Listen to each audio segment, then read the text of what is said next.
તો ધાંગધ્રા નગરપાલિકાના પૂર્વ પ્રમુખની હત્યા મામલે હળવદમાં બે સમાજ વચ્ચે થયેલી જૂથ અથડામણમાં બેના મોત થયા છે, ત્યારે માલધારી સમાજમાં તેના ઘેરા પ્રત્યાઘાત પડ્યા છે। દોષિતોને સજા મળે અને મૃતકોના પરિવારોને ન્યાય મળે તેવી માંગ સાથે ભરૂચમાં દક્ષિણ ગુજરાત માલધારી સમાજે રેલી કાઢી હતી। સમાજના અગ્રણીઓએ આ અંગે કલેક્ટરને આવેદનપત્ર પાઠવીને રાજ્યના ગૃહમંત્રી અને પોલીસ અધિકારીઓની કામગીરી સામે સવાલો ઉઠાવીને જવાબદારોને તેમના પદ પરથી હટાવવાની માંગ કરી હતી।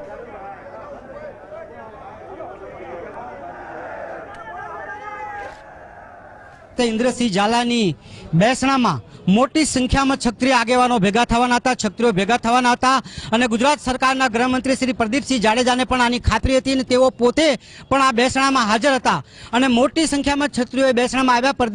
प्रदीपसिंह जाडेजा साथे गुप्तयोगो कर्या पछी मालधारीओना जे धार्मिक स्थान छे, जे गोपाल गौशाला छे, गोपाल धाम छे अने गोपाल छात्रालय खाते मोटी संख्या में क्षत्रियोए जई अने हुमलो करीने निर्दोष मालधारीओनी जे हत्या करी।